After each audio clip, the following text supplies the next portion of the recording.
Anna ചെറുക്കന്റെ അപ്പൻ. പെണ്ണ് കാണിക്കാൻ ഒരു പയ്യനെ കൊണ്ടുവരണമെന്ന് പറഞ്ഞിരുന്നല്ലോ, കൊണ്ടുവന്നിട്ടുണ്ട്. വരൂ, കല്യാണ ചെവി മനസ്സിൽ ധ്യാനിച്ചു വരൂ. ആ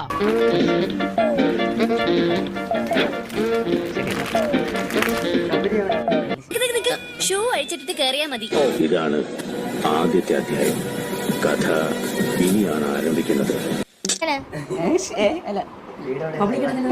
വീട് തന്നെ വീട് കാര്യം തുടങ്ങി കഴിഞ്ഞാൽ മനസ്സിലായല്ലോ. എൻ്റെ മകൻ നിന്ന് കുട്ടിയെ കണ്ടു, അവന് ഇഷ്ടപ്പെട്ടു, ഞങ്ങൾക്ക് സമ്മതമാണ്. അപ്പോൾ നിങ്ങൾ ഇതുകൊണ്ട് ഒരു ദിവസം ഞങ്ങളുടെ വീട്ടിലേക്ക് ഒന്ന് വരണം. വരും.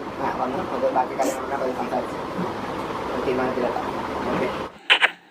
ഇത് അരുൺജി എന്ന് പറയുന്ന ഒരു ചാനലുകാരൻ. ഇവൻ ജീവിതത്തിൽ ഒരു ശരിക്കും പെണ്ണ് കെട്ടാൻ പോയൊരവസ്ഥയാണ് കേട്ടോ. ഒരു പെണ്ണ് കാണാൻ പോയ ചടങ്ങ്, ഒരു പെണ്ണ് കാണാൻ പോയ ഒരു വീഡിയോ ആണിത്. അത് കാണാൻ പോകുന്ന എല്ലാ നാട്ടിലും നടക്കും പോലെ അവൻ പെണ്ണ് അന്വേഷിച്ച് പെണ്ണ് ശരിയായി ഇന്നൊരു പെണ്ണ് കാണൽ ചടങ്ങ് ആയിട്ട് ബന്ധപ്പെട്ടിട്ട് അവൻ ആ വീട്ടിലേക്ക് എത്തുന്ന രംഗങ്ങളാണ് ഇപ്പം നിങ്ങൾ കണ്ടത്. അപ്പം അതും കഴിഞ്ഞ് എന്നിട്ട് അവർക്ക് ഇവൻ്റെ അച്ഛനും അമ്മക്കും ഇവനിക്കെല്ലാം ആ പെണ്ണിനെ ഇഷ്ടപ്പെടുകയും ചെയ്ത് അവർ പെണ്ണ് വീട്ടുകാരെ അങ്ങോട്ട് വീട്ടിലേക്ക് ക്ഷണിക്കുന്ന ഒരു ഇതും കൂടെ നിങ്ങൾ കേട്ട് കാണും അല്ലേ. കാരണം ഇവൻ്റെ അച്ഛൻ അവരോട് പറയുന്നുണ്ട്, നമുക്ക് പെണ്ണിനെ ഇഷ്ടപ്പെട്ടിന്, ഇനി നിങ്ങളെ ആൾക്കാരെ കൂട്ടിയിട്ട് നിങ്ങൾ നമ്മളെ വീട്ടിലേക്ക് വരണം, ബാക്കി കാര്യങ്ങളൊക്കെ സംസാരിക്കാൻ. അപ്പം അതും പറഞ്ഞ് അവരവിടെ നിന്ന് ഇറങ്ങി.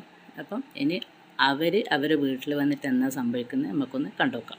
അപ്പോൾ എന്താണ് സംഭവം എന്ന് വെച്ച് കഴിഞ്ഞാൽ, ഞാൻ ഇപ്പം കഴിഞ്ഞ ആഴ്ച ഒരു പെണ്ണ് കാണാൻ പോയെന്നുള്ള കാര്യം നിങ്ങളുടെ അടുത്ത് പറഞ്ഞിട്ടുണ്ടായിരുന്നല്ലോ. അപ്പോൾ അന്ന് പെണ്ണിൻ്റെ മുഖമൊന്നും കാണിച്ചിട്ടില്ലായിരുന്നു. അപ്പം അത് ശരിക്കും പറഞ്ഞാൽ പെണ്ണ് കാണലായിരുന്നു. കുറേ പേര് പറഞ്ഞു ഇത് പെണ്ണ് കാണലല്ലല്ലോ, ഇത് ഉറപ്പിക്കലാണല്ലോ എന്ന്. അങ്ങനെയല്ല, അവിടെ പോയി കണ്ടു, അവരെ ഇങ്ങോട്ട് ക്ഷണിച്ചു. അപ്പം അവിടെ നിന്നൊരു ബറ്റാലിയൻ ആൾക്കാർ ഇങ്ങോട്ട് വന്നു, ഒരു പെണ്ണിൻ്റെ ബന്ധുക്കളും കാര്യങ്ങളെല്ലാവരും ഇവിടെ വന്നിരുന്നു. അങ്ങനെ ഇവിടെ വന്ന് ചെറുക്കൻ്റെ വീടും പരിസരവും എല്ലാം കണ്ട് പിന്നെ ഒരു മുക്കാച്ചെമ്പ് ബിരിയാണിയിൽ നിന്ന് അവർ ആ കച്ചവടം അങ്ങ് ഉറപ്പിച്ചിരിക്കുകയാണ്. അപ്പം നിങ്ങളെല്ലാവരും കേട്ടില്ലേ അവൻ പറഞ്ഞത്? ആ കച്ചവടം അങ്ങ് ഉറപ്പിച്ചിരിക്കുകയാണ്. ആ ഒരു വാക്കാണ് അവൻ്റെ ഈ കല്യാണം മുടങ്ങാനുള്ള ഏക കാരണം. സാധാരണ വെച്ചാൽ അവൻ പറഞ്ഞത് തമാശയാണ്, പക്ഷേങ്കിൽ അവർ നല്ല തറവാടിത്തുള്ള ആൾക്കാരായതുകൊണ്ട് വിവാഹം ഒരു കച്ചവടമാണ് എന്ന് പറഞ്ഞതുകൊണ്ട് അവർ ഈ വിവാഹാലോചനയിൽ നിന്ന് അവർ പിന്മാറി. കാരണം ഇവൻ പറഞ്ഞതെന്ന് വെച്ചാൽ സാധാരണ ആൾക്കാർ പറയുന്നതാണ്, മറ്റുള്ള ആൾക്കാരോട് ചങ്ങായിമാർ തമ്മിൽ പറയുന്നതാണ് നമ്മൾ ഒരു വിവാഹ കച്ചവടം അതാണ് ഉറപ്പിച്ചത്. പക്ഷേങ്കിൽ ഇവനൊന്നും ചിന്തിക്കാണ്ട് വായിന്ന് എന്താ പറയുക, അങ്ങനെ എല്ലില്ലാത്ത നാവുകൊണ്ട് വീണത് പിന്നൊന്നും ചെയ്യാൻ കഴിയില്ല. പണ്ടൊരു പഴഞ്ചൊല്ലുണ്ട്, എന്നാണ് കൈവിട്ട ആയുധം വാവിട്ട വാക്കും ഒരിക്കലും തിരിച്ചെടുക്കാൻ പറ്റൂല.